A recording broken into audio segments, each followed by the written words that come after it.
j'avais parlé de ce que la Gemara rapporte dans Ibamot, tout le Nyan de Kalakba Omer, Pasco, Lamout, que c'est le moment où l'épidémie s'est arrêtée et que parmi les 24 000 élèves, donc ils ont arrêté de mourir.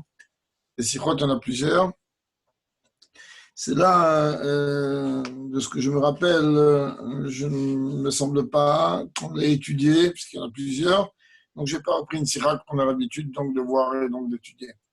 On va essayer de comprendre à travers cette sirah, donc du Chalik 22, le parallèle qu'il y a entre l'Aïdoula de Rabbi Shimon Bar Yochai et qui est donc un moment d'un côté de joie, et le sujet de la fin de l'épidémie, et surtout essentiellement d'essayer de comprendre la relation qu'il y a entre Rabbi Shimon Bar Yochai et tous les autres élèves de Rabbi Akiva, et même la relation entre Rabbi Shimon Bar Yochai et Rabbi Akiva lui-même. Donc on va démarrer si tu veux bien.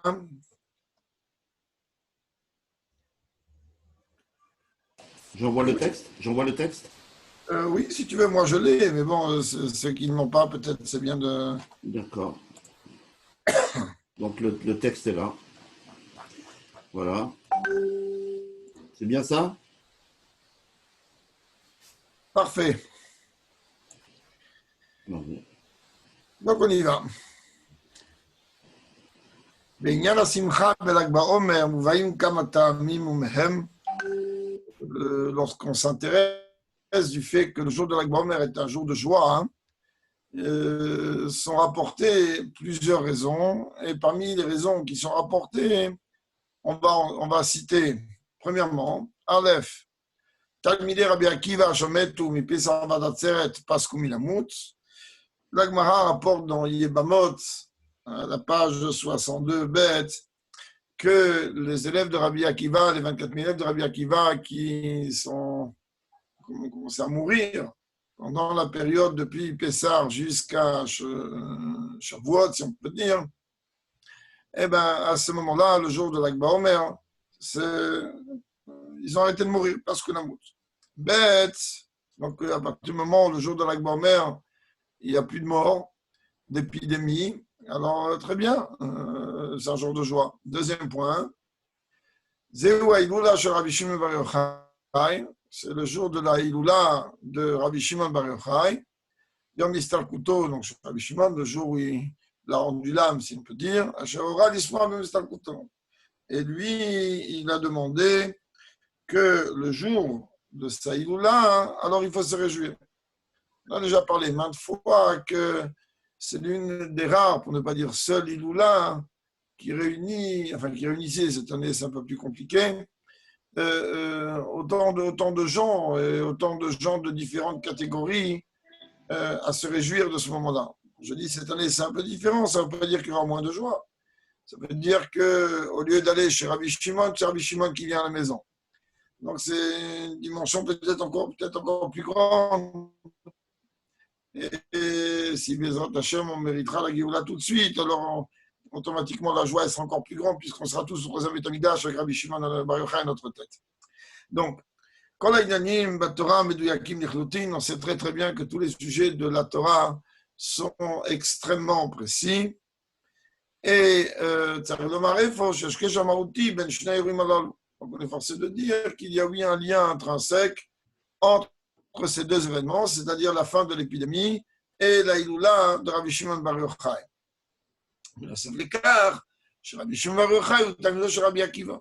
En dehors du fait que Rabbi Shimon Bar Yochai était l'élève de Rabbi Akiva. En dehors de ça, Yesh Lavin. Première question qu'on a besoin de comprendre ici. Quelle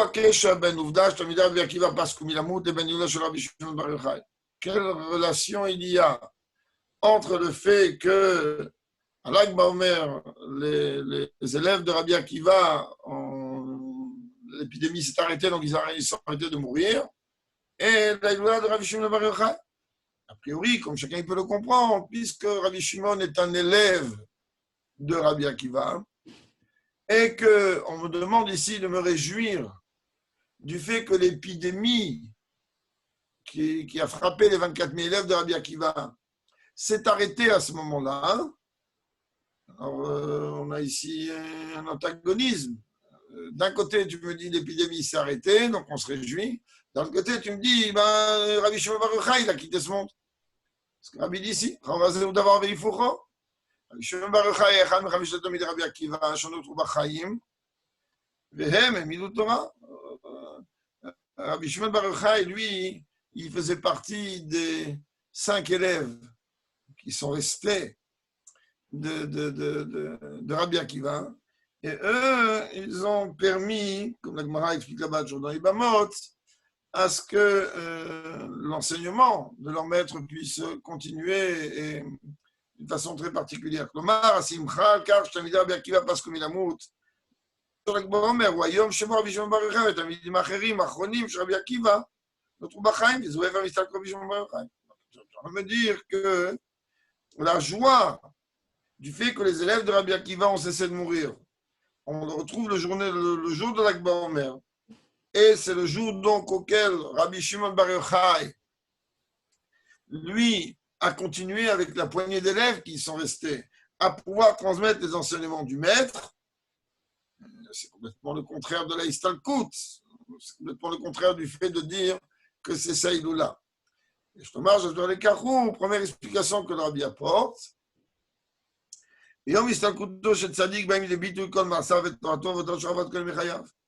C'est connu que le jour de la Iloula d'un tzaddik, toute son œuvre, elle s'élève et tout son travail prend une dimension tout à fait particulière.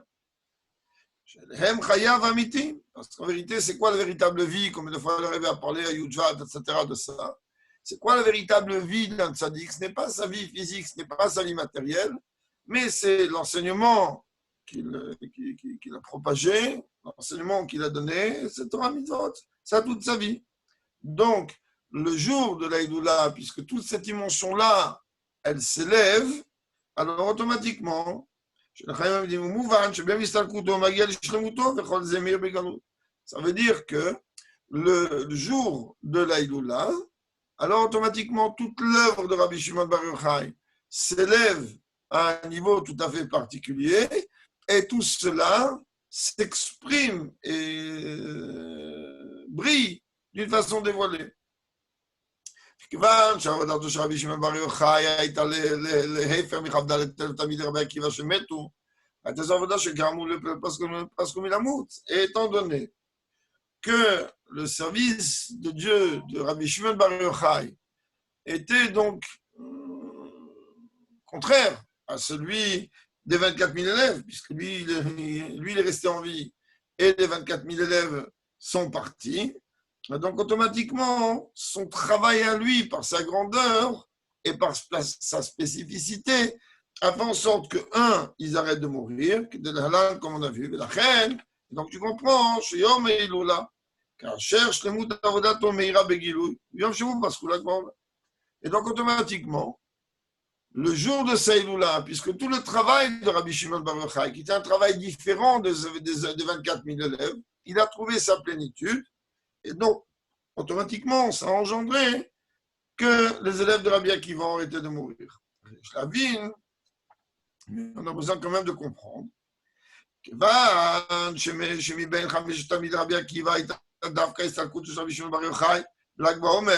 le marche, il y a un seul parce que Milamout, que je me mets de là, et donc, il est resté 5 élèves, nous dit l'Agmara là-bas, et Rabbi Shimon Bar Yochai faisait partie de ces 5 élèves. Donc, le fait que lui, il a quitté ce monde, ce jour-là, au jour de l'Akba Omer, alors que c'est un lien directement avec lui, tu me dis parce que la moute, eux, ils ont arrêté de mourir, alors que lui, c'est le jour de Seistakut. Alors, on voit qu'il y a un lien tout à fait spécial entre lui et les 4 autres élèves qui sont restés en vie. Et on va voir que ce lien, en vérité, il est beaucoup plus grand et beaucoup plus fort qu'on peut imaginer. Et donc la question est, en quoi Rabbi Shimon Bar Yochai est différent par rapport à ce qu'on a cité tout à l'heure, face aux 4 autres élèves de Rabbi Akiva qui sont restés en vie.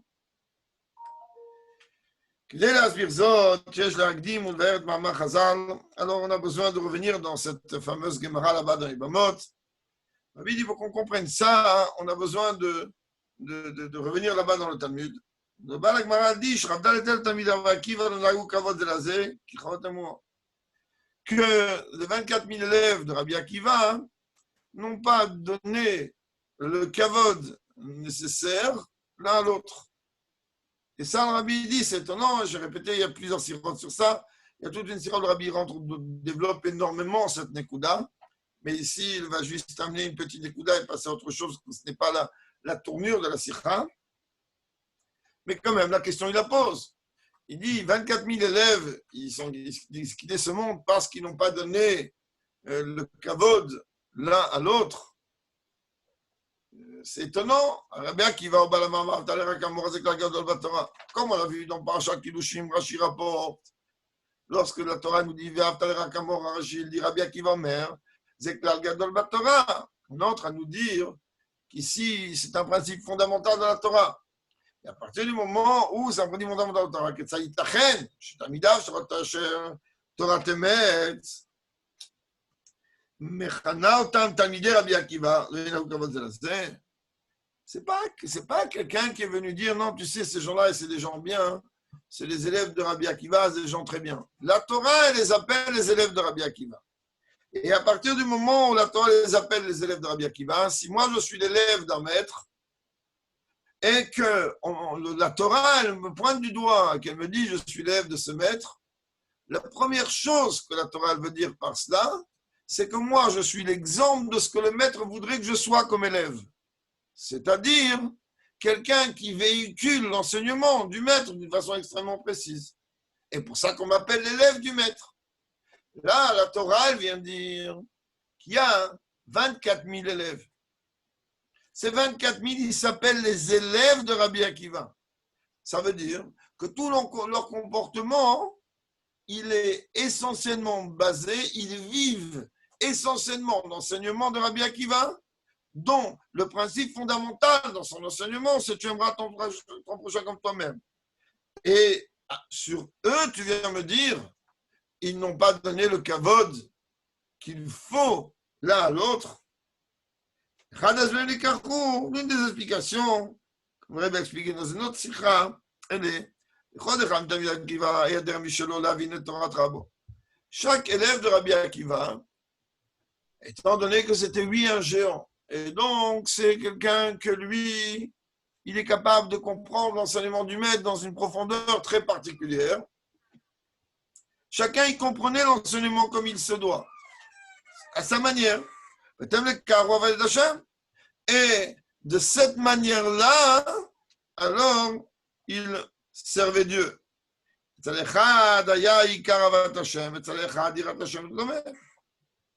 y en a un qui utilisait l'enseignement du maître pour pouvoir servir Dieu par amour, un autre qui utilisait l'enseignement du maître pour servir Dieu par crainte, etc.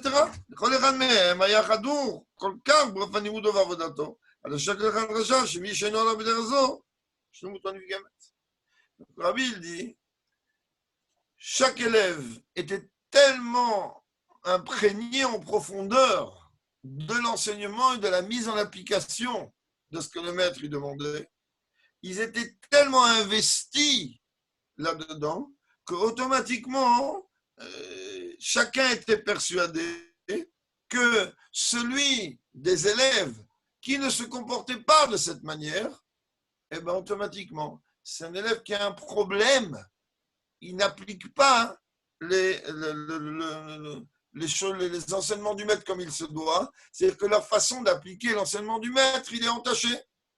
Et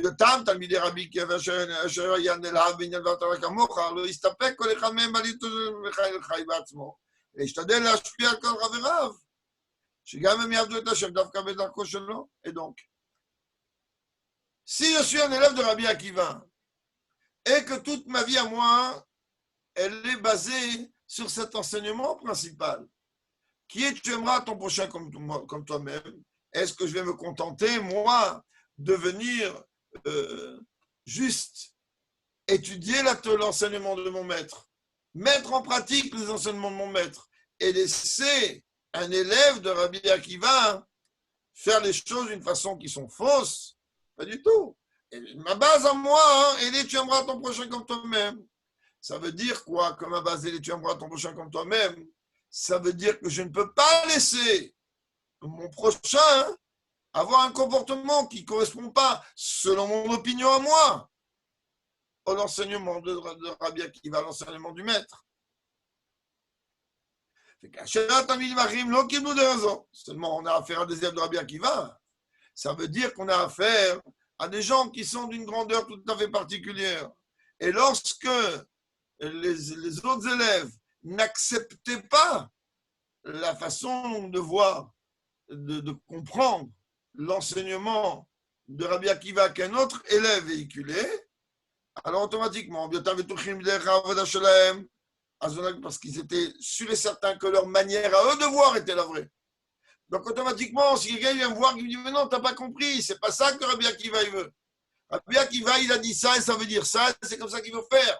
Et c'est des gens d'un niveau très, très, très haut. Alors automatiquement, ça ne pouvait pas marcher.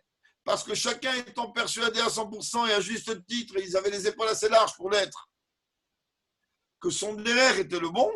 Donc automatiquement, si mon derrière à moi, il est le bon, ça veut dire que le derrière de l'autre, il est le mauvais.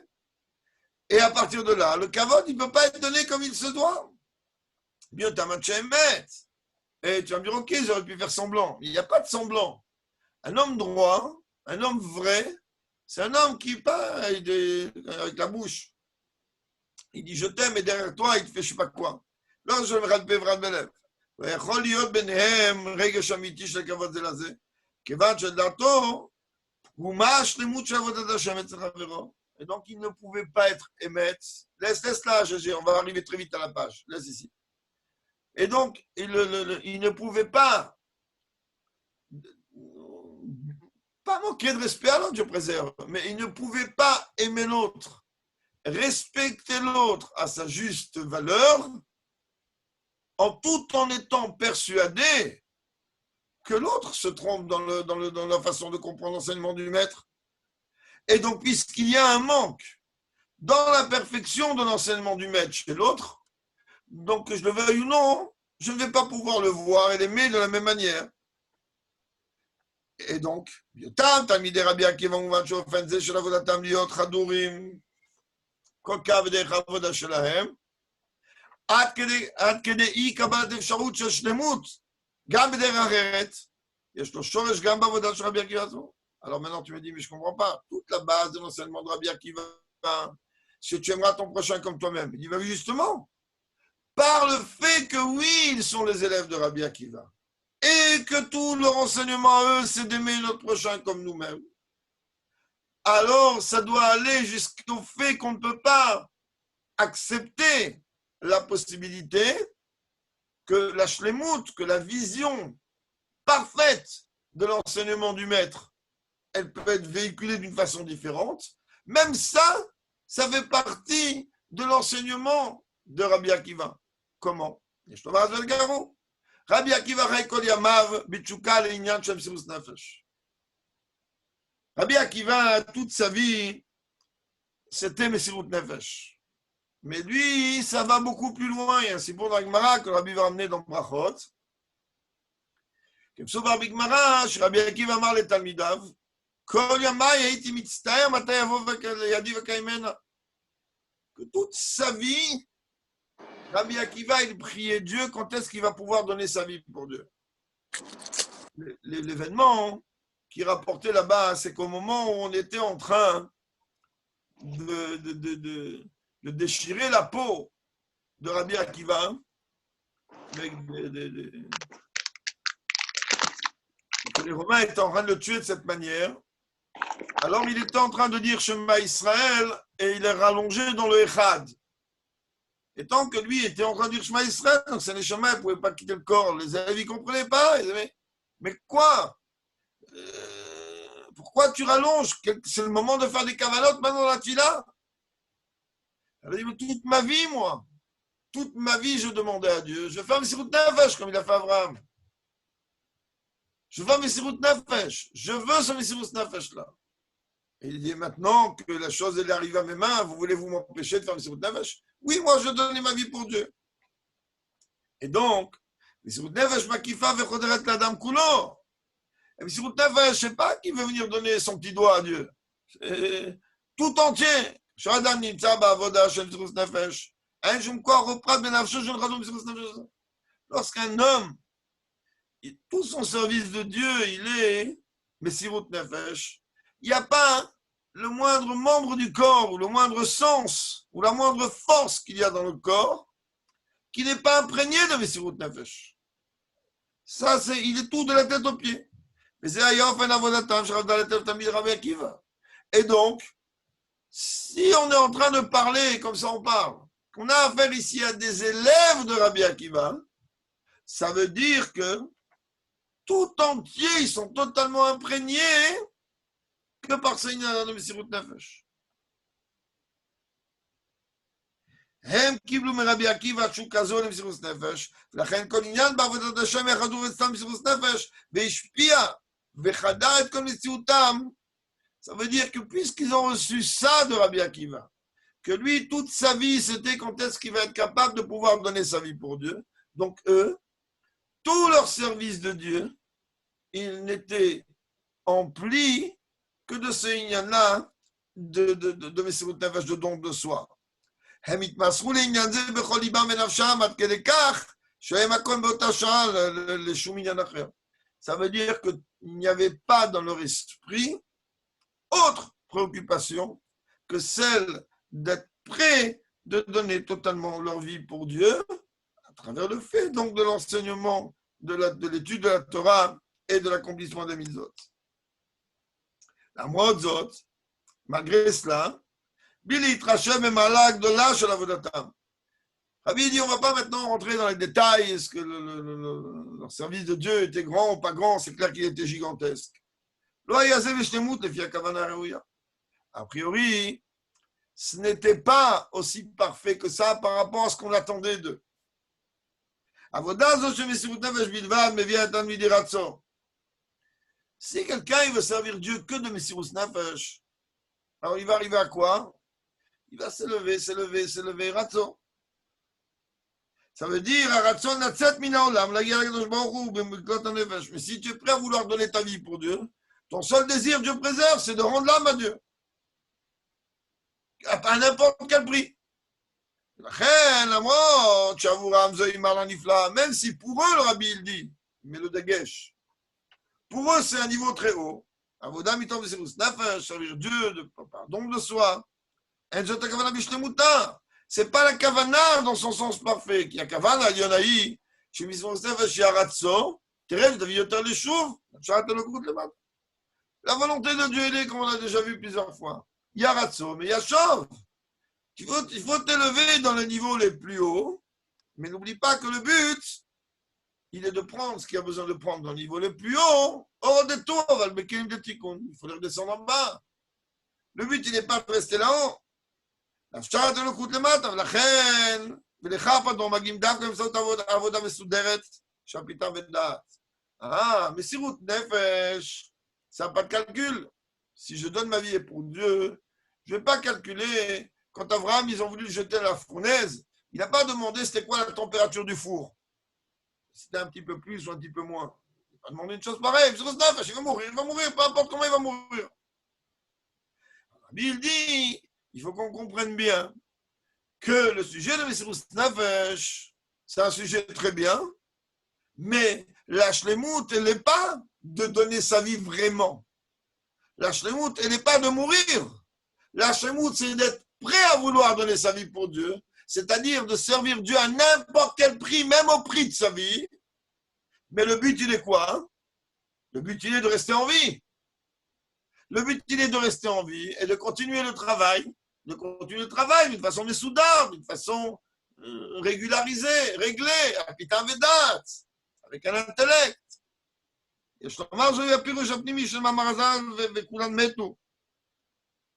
c'est l'une des raisons, Rabbi il dit, comment on peut expliquer C'est que la Gemara dit là-bas, ils sont tous morts, qui n'ont pas donné donc, de respect adéquat l'un à l'autre. Et le monde s'est trouvé totalement désertique. כיוון שעבודתם הייתה באופן של מסירות נפש ורצון, היה העולם למטה שמם, הוא לא היווה מקום ישב אדם שם, אלא כי מדבר דקדושה, לא הייתה שעת אלוקות בגביות למטה. Ça veut dire quoi que le monde était désert? Ça veut dire tout simplement qu'étant donné que eux, toute leur avoda, elle était de s'élever, ok, ils se sont élevés dans le niveau le plus haut. Ils ont élevé la matière au niveau le plus haut et en bas, il ne reste plus rien. C'est ça l'allusion que fait là-bas la Gemara. Quand elle est en train de dire que le monde, il était désert. Totalement chamem, désertique. Désertique de quoi? Parce que c'est normal, il n'y avait pas de chauve. Il n'y avait pas de ignan qu'on faisait redescendre la divinité d'une façon fixe en bas. Rien qu'on faisait élever les choses. Et c'est ça la différence qu'il y avait entre les 24 000 élèves de Rabbi Akiva et les 5 qui sont restés, dont Rabbi Shimon Bar Yochai. Que leur Nekuda était, oui, on va monter à un niveau très haut, mais les frères, on va faire chauve. On va redescendre en bas, c'est-à-dire qu'on va amener les choses en bas. Comme le Rebbe dit, de regarder dans la Hara en bas, hein, Rabbi Akiva, Makor Kol HaTorah Sheba'al-Peh, de Kula Libre de Rabbi Akiva, qui tourne une Prinat Tikkun. Rabbi Akiva, il était le maître des maîtres de la Torah orale. C'est quoi la Torah orale? C'est toutes les choses clairement, c'est totalement terrestres. Vous prenez le Talmud, ça parle là-bas de tous les cas possibles imaginables, dans le sens terrestre du terme, pas dans le sens autre que terrestre du terme. Et dans ces cas-là, on voit que les 5 élèves qui sont restés, donc dont Rabbi Shimon, à la fin il ne restait plus que 4, eh bien eux, oui, ils ont compris que toute la Nekuda, elle est de chauve, qu'il faut amener Dieu en bas. Il ne suffit pas seulement de s'élever d'un niveau le plus haut. Ils avaient l'exemple d'Aaron Rav, comme des fils d'Aaron. Pourquoi ils n'ont pas fait la même chose? Ils ont fait le contraire. Ils n'ont pas fait le contraire. Ben, les fils de Aaron, c'est l'exemple total des 24 000 élèves de Rabbi Akiva. Oui, mais pourquoi justement ils étaient avant? Pourquoi ils ont suivi l'exemple de ces deux? Parce qu'eux, ils étaient persuadés que c'était ça ce que leur maître voulait. Rabbi Akiva était d'un niveau tellement haut qu'ils n'ont pas eu la finesse de comprendre que la Nekuda, elle est chauve, qu'il n'y en a eu que 5 qui ont compris ça. Bah, que la Nekuda, elle est ok, tu t'élèves, mais mon frère, à un moment, il faut amener les choses en bas. Tu peux étudier tous les sujets de la Torah et les regarder tels qu'ils sont dans les niveaux les plus hauts, c'est très joli. Mais le but, il est quoi? Le but, il est que tu amènes les choses en bas. chauve. À quoi ça sert qu'il y ait un Mashiach en haut et qu'il y ait un Beth Amikdash en haut? À quoi il me sert? Il ne sert à rien. Comme il a dit le Tzemar Tzadek. Ok, on a imprimé l'écoute Torah. Et alors? On veut un Mashiach concret. On veut un Beth Amikdash concret. Et tout en écoute à eux, c'était un niveau extrêmement haut. Mais ils étaient persuadés que c'est ça que leur maître voulait. Pourtant, Tarles, on voit bien que ce n'est pas ça du tout. La preuve, c'est qu'ils sont tous partis. Ça a coûté un prix très très cher. Mais d'un autre côté, Rabbi dit Bevadai, Haïta gam et cet amidim elu, Talmidei Rabbi Akiva Mesiras Nefesh. Alors lui dit, qu'est-ce que tu crois que les 5 qui sont restés, eux, ils n'avaient pas Mesiras Nefesh? Bien sûr, ils avaient. Aretzlam, Ayazé Adraba, Bovache Shlemut. Ces 5 élèves-là, oui, il y avait Mesiras Nefesh, mais chez eux et uniquement chez eux, le Mesiras Nefesh était Beshlemut. Comment il peut être Beshlemut? C'est qu'ils avaient le même Mesiras Nefesh que Rabbi Akiva, qui vit chez Rabbi Akiva Rabam, Shavodat Taratzo Shelo Haïta Bofen Shenichnas Beshalom. On sait très bien que Rabbi Akiva faisait partie des 4 grands qui sont entrés dans le Pardes. Toute une autre sikha du Rebbe dans lequel Rabbi rapporte là-bas que eux, c'est Igman ou Chagiga, qu'il y a eu 4 maîtres qui sont entrés dans le Pardes Et malheureusement, un qui est mort, un qui est devenu fou, un qui a disjoncté. Le seul qui est sorti normal, intègre, c'est Rabbi Akiva. Et le Rabbi dit pourquoi? Pourquoi? Il dit parce que Nichnas les Shalom. Et comme on a expliqué l'autre fois qu'on a dit Nitzicha sur le Shalom, Veyatza les Shalom. C'est exactement, en fait, si je veux donner un exemple même que j'ai donné il y a quelques années, je pense que cet exemple-là, il correspond. En tout cas, ma connaissance, oui, il correspond. C'est exactement comme quelqu'un que lui, Milachatchila, il est en train de prendre, quand il va acheter un billet d'avion, il a déjà pris un aller et un retour, il a une date retour. Eux, les 24 000, ils ont pris un aller simple, on verra après ce qui va se passer, peut-être on est bien là-haut. C'est pour ça que quand Nichnas Beshalom, alors Yatsa Beshalom. C'est-à-dire que si ce qui a été passé, étant donné que Rabbi Akiva s'est préparé à ces élévations-là, s'est préparé de quelle façon?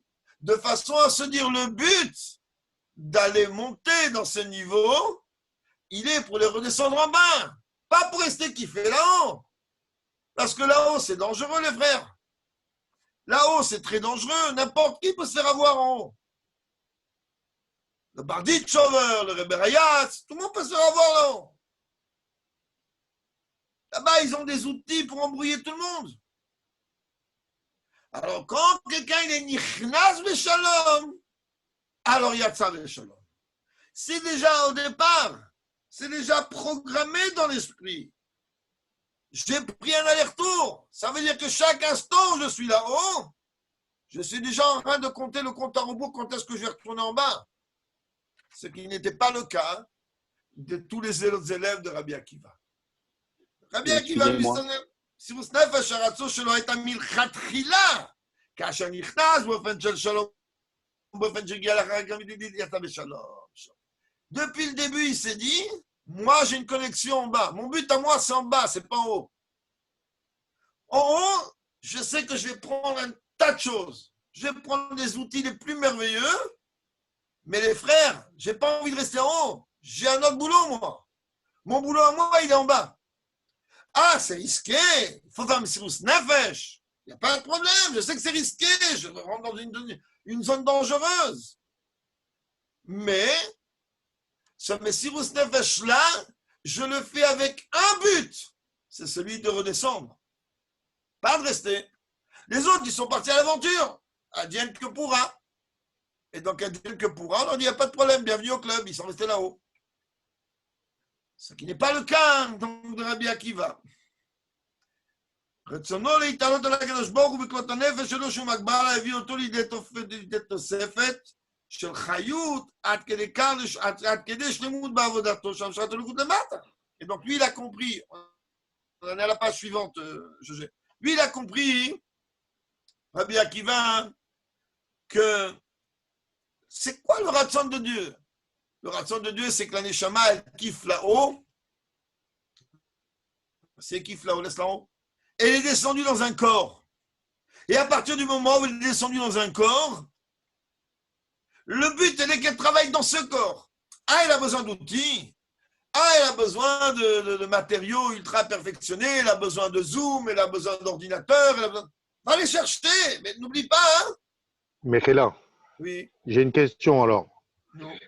Alors, si Rabbi Akiva, il a compris ça. Alors, je ne comprends pas pourquoi.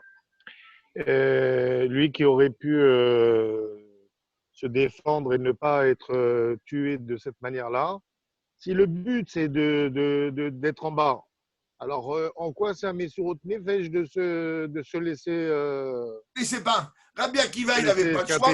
Non, mais quand les Romains ils l'ont attrapé et qu'ils l'ont sorti, enchaîné, c'était Yom Kippour, et qu'ils ont commencé à lui déchiqueter la peau, c'est pas lui qui leur a couru derrière pour dire venez me tuer. Ah, au moment où il est en train de voir que de toute façon, ils sont en train de le tuer. Alors là, il a dit, ok, je vais remercier Dieu, que Dieu il m'a permis d'arriver à cette chose-là, de donner ma vie pour lui. Il n'a même pas dit un mot pour se défendre. Il n'a rien du tout défendre. Il est enchaîné par les Romains. Ils sont en train de le tuer. il est en train de dire Shema Israël, c'est le si pour là-bas dans Brachot. Et les élèves disent, mais pourquoi? Ok, vas-y, on lève fais vite, et comme ça, la Neshama, elle va partir. Il a dit, non, mais moi, toute ma vie, je voulais donner ma vie pour Dieu. Mais ça ne veut pas dire qu'il a voulu se suicider. Les autres, on pourrait comparer cela, ce n'est pas le terme exact, à une forme de suicide. De se dire, c'est pas grave, ok, on va là-haut, et puis on verra bien. Le Icar, il est qu'en vérité, c'est pas ce monde. Le Icar, il est ce qui se passe là-haut. Pas le cas, Rabbi Akiva. Et en fait, moi j'ai une question, Rav Mazouz. Rabbi Akiva, il n'aura pas enseigné ça à ses 24 000 élèves? Quand Rabbi Akiva, il dit que toute ma vie, moi je cherche à faire mes Sirut Nefesh, chacun il a compris. Sirut Nefesh, ça veut dire mourir. Alors, c'est ça leur erreur. Il n'y en a eu que 5. Que eux, ils ont compris. Mais quoi? Mais notre maître, s'il voulait mourir, il aurait pu mourir depuis longtemps. Ah, voilà, il n'est pas mort.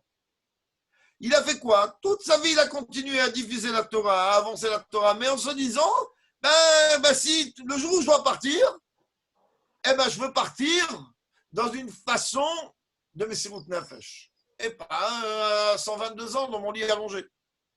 Et il est parti comme ça. Il est parti un grand Messirut Nefesh. C'est quoi la faille du Rabbi alors par rapport au Rabbi Rayat et au Barit Shover? La petite faille que le Rabbi il a réussi à ruser tout le monde. Le Rebbe a déjà dit, on a parlé de ça. Le Rebbe a dit que c'était Hei Tammuz Tafshin Mem Hei. C'était le Shabbat qui bénit la journée du 3 Tammuz en 5745. Et le Rabbi est revenu. Bon, je rappellerai ça. Si vous le venez, on termine la Sikha. Et s'il y a le temps, je pense que oui, parce que la Sikha n'est pas très longue. S'il y a le temps, je reviendrai sur ce sipour entre le Bardit Shover et le Rebbe Rayat. C'est ce que le Rebbe a dit, que chacun pourra aller chercher dans Torah Menachem, voir que je ne vais pas lui raconter trop d'histoires. Allez, donc on continue. Oh, mais personne t'a pris pour un mytho. Non, mais c'est pas grave, tout va bien. Allez. Améti. On essaie d'être amitié plus, c'est plus intéressant. Allez, Viesh Lomar. On t'aime. Rabbi dit, on peut donner un remez, quoi. Jésus a esber le car, Shalak Baomer, Chal Bechai Beyor. Rabbi dit, regarde notre remez. Tu vois que l'Ag Baomer, c'est-à-dire le jour de la Iloula de Rabbi Shimon Bar Yochai, ou le jour dans lequel sont arrêtés de mourir les 24 000 élèves de Rabbi Akiva, alors il tombe le 18 Iyar. C'est très bien que le 18, on l'appelle Chai. Yadou Amamar, je vais donner ici, nous l'avons Chai Elul. Comme le fond, on a répété ça dans les Fabring et dans Chai Nissan et ailleurs. Que concernant le 18 Elul, chez Zoyom Hashamani Krayut la Vola Shal Elul. Le 18 Elul, qui est le jour de la naissance d'Anwar Zaken et du Baal Shem Tov à 47 ans d'écart, on nous dit que c'est le jour qui donne une vitalité dans la Voda de Elul. Même qu'il y a un autre nossam, mais ce n'est pas le débat maintenant. Le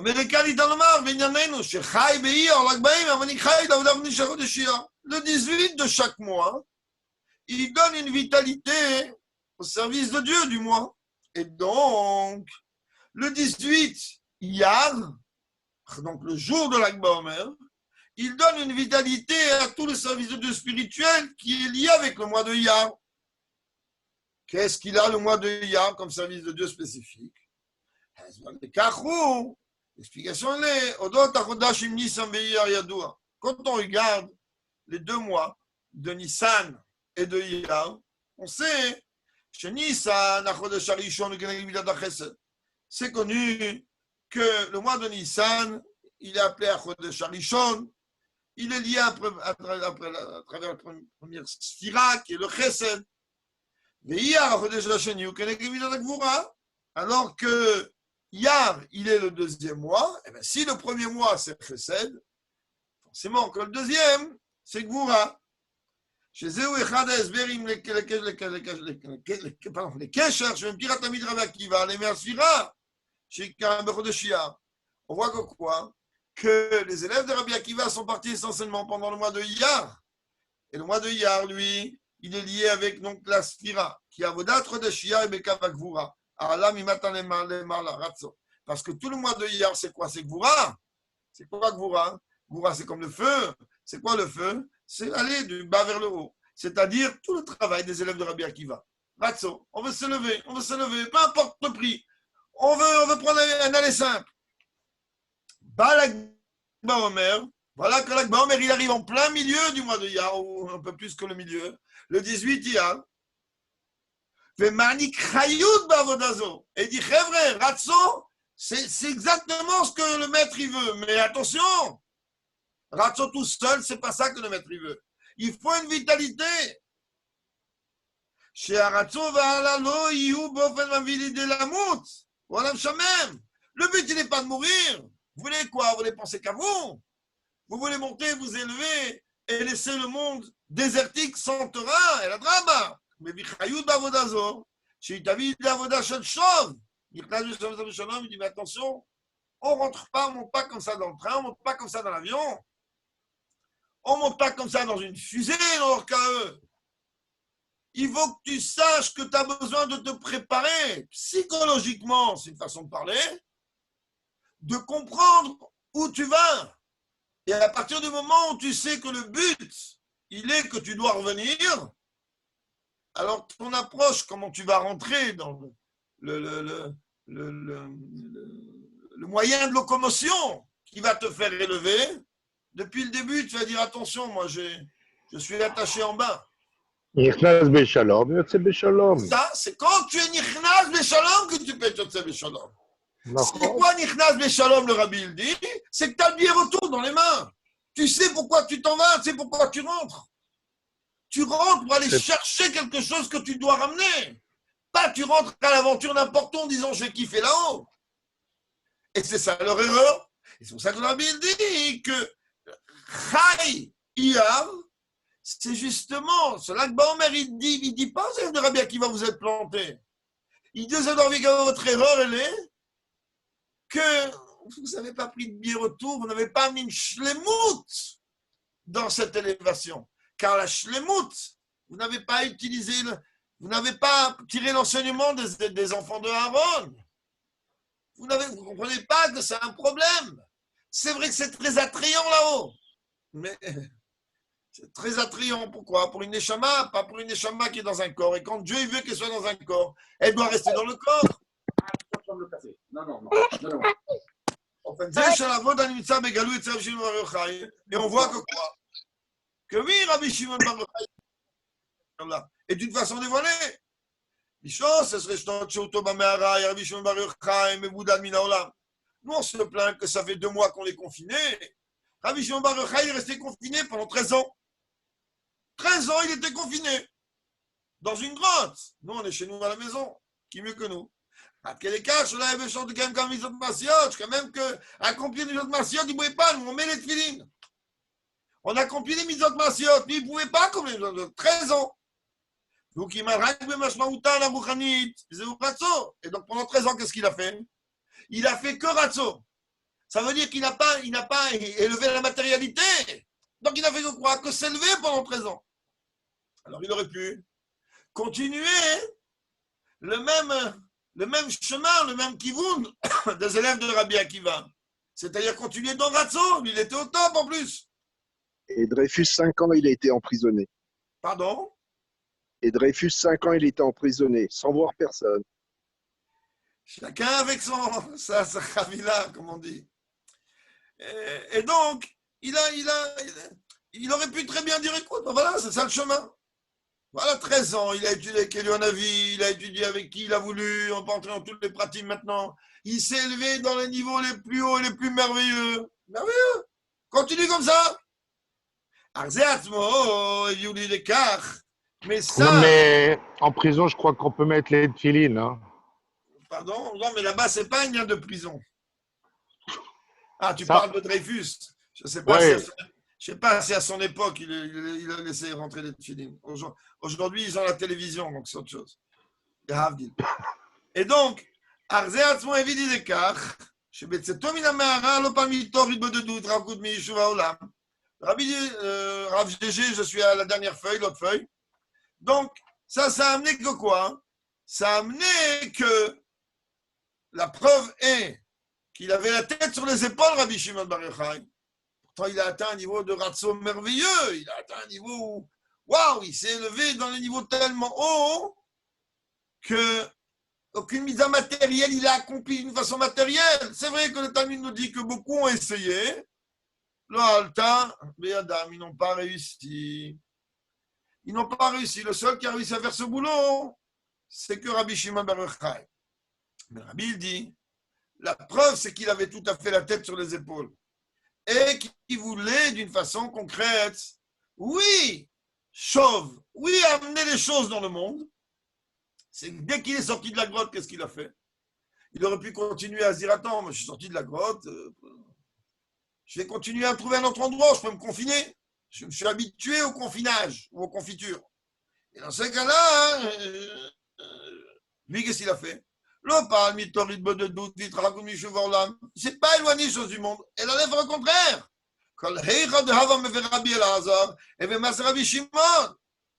Tout. Son fils, quand lui, il causait beaucoup de dégâts quand il est sorti de la grotte. Il est revenu après. Et Rabbi Elazar. Et le Rabbi Shimon, il réparait. Rabbi Shimon, donc, il a amené la guérison dans le monde, plus que ça. Mais au début, quand ils sont sortis, au tout début, Rabbi Shimon aussi, il a fait des dégâts au début. C'était la 12e année. Après, il est retourné pendant un an. Au début, Rabbi Shimon, c'est pas qu'il a fait des dégâts. Il s'est posé la question, comment les gens ils peuvent perdre du temps à labourer?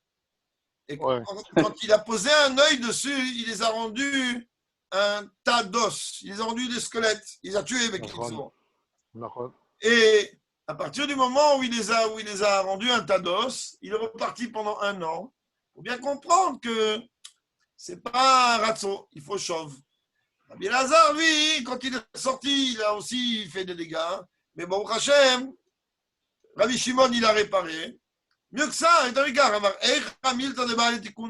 est-ce qu'il y a quelque chose qu'on peut réparer dans le monde? Et là-bas, la Gemara rapporte qu'il y avait un chemin que les Kohanim pouvaient en emprunter, mais on ne savait pas là-bas si c'était un cimetière ou pas un cimetière. Et donc, automatiquement, lui, il est venu, il a commencé à faire tout un tikkun. Et le rabbi, il dit, mais il aurait pu ne pas se casser la tête. Le Kohen qui a un doute de ne pas passer dans telle forêt, fait le tour. Qu'est-ce qu'il y a qu'on tombe? Ce n'est pas un gros problème. On voit que lui, il a fait tout un tas de choses pour pouvoir justement réparer et permettre réellement qu'il y ait ces Yeshuvah-là. Et donc, c'est ce qu'il a recherché. כי אצל רבי שמעון בר יוחאי שאמר מידותיי תרומות מתרומות מידותיו של רבי עקיבא, comme il a dit là-bas, Rabbi Shimon, il a dit, moi, toutes mes midotes, je les tire, de toutes les midotes, elles sont inspirées et tirées totalement de Rabbi Akiva. Hata begaloui, shlemut darko shel Rabbi Akiva rabo vodornit. C'est-à-dire qu'il était la perfection de l'enseignement de son maître Rabbi Akiva dans le sens spirituel. C'est-à-dire le fait de rentrer en paix afin de pouvoir ressortir en paix. Et comme on sait très très bien qu'un jour Rabbi Akiva il a fait un soir, Rabbi Meir Balanès, il a fait asseoir un échelon de responsabilité plus élevé. Et que Rabbi Shimon Bar Yochai, il n'a pas compris pourquoi. Car pas par jalousie, parce que lui, il avait à apporter des arguments encore plus grands, bien que Rabbi Meir, on dit que chaque fois que lui s'asseyait, personne n'y pouvait contrer. Les Knesset d'Artan, il n'arrivait même pas à rentrer, juste tellement qu'il avait un esprit d'analyse, et on va parler en termes français d'analyse. Quand il rentrait en profondeur dans une halakha, il était incontrable. Et quand même, Rabbi Akiva, il a dit à Rabbi Shimon Bar Yochai, ça te suffit à toi, Rabbi Shimon, que moi et celui qui t'a créé connaissent ta véritable force. Bon, Rabbi Shimon Bar Yochai, on l'a déjà dit et redit, c'est totalement hors concours. C'est une dimension qui n'existe nulle part. C'est une dimension que, comme la Gemara dit, beaucoup ont essayé. Rien du tout. Quand on dit beaucoup, ça suffit déjà deux, c'est déjà beaucoup. Et donc, Knisato veshiato b'me'ara aratzo eviu l'ideshuv tikkun v'yishuv olam. On voit quoi? Quand est-ce que lui, il a obtenu toutes ces élévations? Quand il est rentré dans la grotte. Et quand là-bas, il s'est déconnecté du monde. Et pendant 13 ans, il s'est déconnecté. Sauf Kotsov, il a pris toutes les élévations, mais à la fin, quand il est sorti, même qu'au début, quand il est sorti, enfin au début, au bout de 12 ans, quand il est sorti, il y avait on va dire un petit switch qu'il fallait remettre en place. Alors il est retourné encore pendant 1 an. Et grâce à Dieu, dès qu'il est sorti, toute sa Nekuda à lui, ça a été pas du tout. On ne va pas commettre les erreurs d'antan. On va maintenant faire quoi? On va maintenant réparer chaque chose que l'on peut réparer.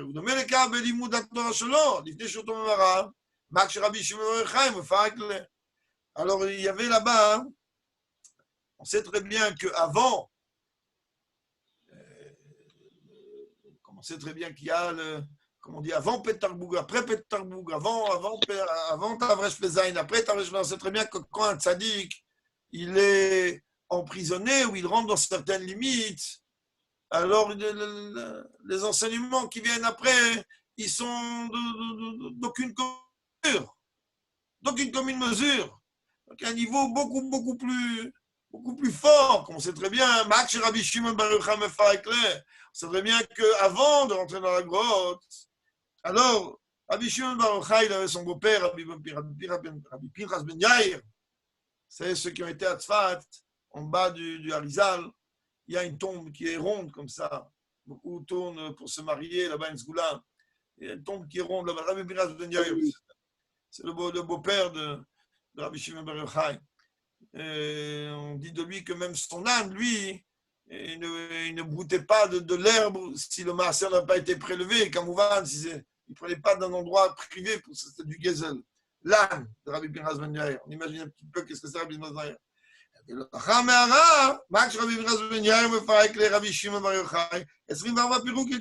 C'est-à-dire que avant que Rabbi Shimon Bar Yochai rentre dans la grotte, alors Rabbi Pinchas Ben Yair lui donnait une opinion et Rabbi Shimon Bar Yochai lui donnait 12 portes de sortie. Mais après qu'il est revenu de la grotte, alors quand Rabbi Pinchas Ben Yair il donnait une argumentation, alors Rabbi Shimon Bar Yochai, il était capable d'amener 24 raisonnements pour contredire, pour être capable de démontrer son opinion sur le double de ce qu'il y avait avant la grotte. Donc on voit quoi? Que réellement, le Inyan de la grotte, alors il a provoqué chez Rabbi Shimon Bar Yochai cette élévation tout à fait particulière. Alors je ne sais pas à quelle heure il est ou quelle heure il n'est pas. Si on a encore quelques minutes. Bien sûr. Oui. Je m'excuse, c'est moi qui réponds. Donc, oui, vous avez quelques minutes, on va dire 7 minutes. Bon, alors, une Zoom Story, Rav. Une Zoom Story. Alors, tout simplement, c'est connu que le Rebbe, au début de la Nessiout, il est venu rapporter une histoire que le rabbi précédent avait racontée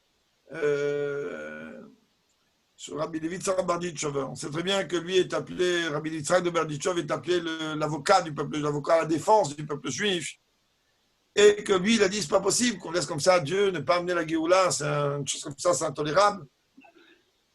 Moi, dès que je monte là-haut, je casse tout et j'ai amené la Géoula. On t'en laisse, il est monté, on est encore là. Le rabbi précédent, il a rapporté cette histoire et il a dit, en vérité, qu'est-ce qui s'est passé? Il dit que lorsque Rabbi Zarbaditch est monté là-haut, ils ont trouvé des chahachouim, ils ont trouvé des jouets. Façon de parler, tu auras un chahachoua, il y a une ligne très profonde, on appelle ça des jouets. Mais...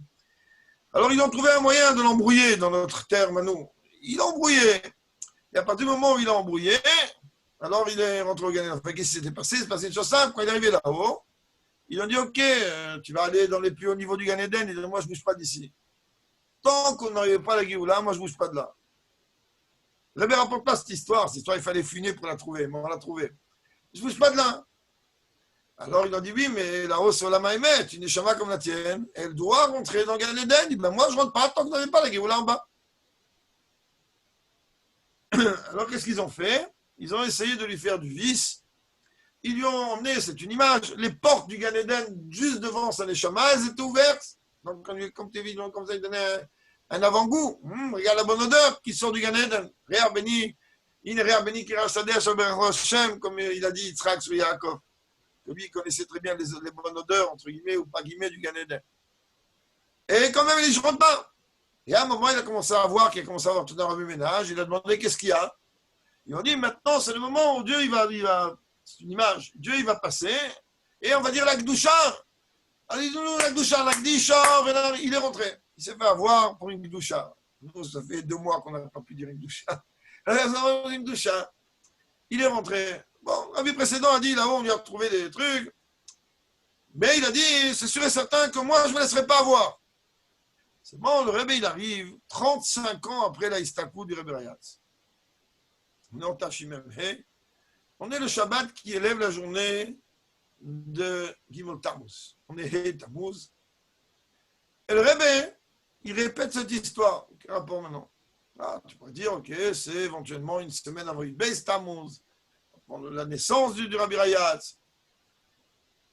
Lorsque le Rabbi répète cette histoire, alors il dit oui, mais mon beau-père, il a dit que lui, il va pas se faire avoir. Mais on est aujourd'hui 35 ans, on ne peut pas imaginer, les mots du Rabbi, c'est pas mes mots, on ne peut pas venir imaginer que la Neshama du Rabbi Rayatz, ça fait 35 ans qu'elle erre un peu partout là-haut et qu'elle n'est pas au Gan Eden. Et donc, il a dit, ça veut dire quoi? Que là-haut, ils ont des moyens, hein, ils ont des outils très, très particuliers pour pouvoir embrouiller les Neshamot quand elles arrivent là-haut. Et ce qui était étonnant, même qu'à l'époque, on n'a pas réellement compris, ça veut dire qu'aujourd'hui, on a compris quelque chose.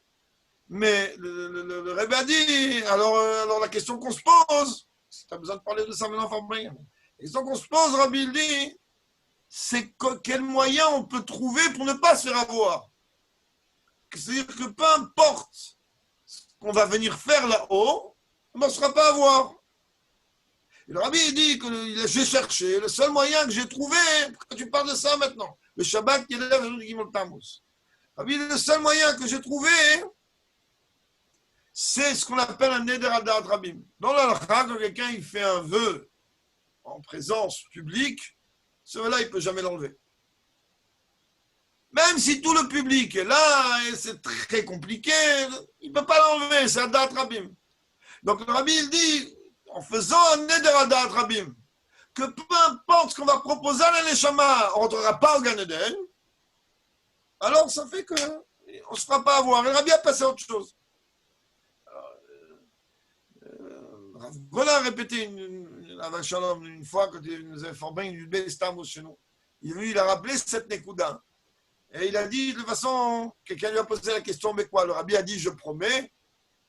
Alors il lui a dit, apparemment, tu n'as pas appris les lois d'un vœu. Le vœu n'a pas besoin de dire, je promets. Si quelqu'un est en train de donner une DA en public, de dire que c'est ça l'opinion, de faire un Neder al Da'at Rabim et qui le dit al Da'at Rabim, c'est quelqu'un qui a pris sur lui un Neder al Da'at Rabim. Dans ce cas-là, il est sûr et certain qu'on est l'avant-veille veille déjà de l'Ag Baomer, l'avant-veille de Bezrat Hashem, on est sûr et certain que Rabbi Shimon Bar Yochai, il va, Kedai Rabbi Shimon, Nismoch Alav, Bishat Atrak, on peut compter sur lui, qu'on le répète à chaque fois, même quand on n'a pas eu d'occasion. Je pense qu'on va essayer quand même d'organiser un Fabringan mardi soir entre nous, dire le Chaim, comme il Pas faut. sur Zoom. Oui, Dieu il va aider comment ça va être. En vrai, je viens dans votre balcon, Rav. Et que Bezrat Hashem, que rien que la décision seulement, dire le Chaim comme il se doit, comme le Rebbe ramène dans un Yom Yom de l'Ag Baomer. Et sur ça, je vais finir. Que de l'Ag Baomer, que le Rabbi l'Admor Mtsoy, lui, il avait des problèmes de santé qui ne lui permettaient pas de boire du mashké. Il prenait du mashké, même si c'était dangereux pour sa santé. Et il donnait des brachot, qui donnaient beaucoup de brachot, surtout pour ceux qui avaient besoin d'avoir des enfants. Alors que nous, on a besoin d'avoir un seul enfant. C'est celui de l'enfantement de Mashiach Tzidkeinu. Et qu'avec l'aide de Dieu, qu'on puisse avoir son dévoilement immédiatement dans le 3e Beit Hamikdash, avec Rabbi Shimon Bar Yochai, notre Amen. Amen. Quoi, tout va chacun. Amen.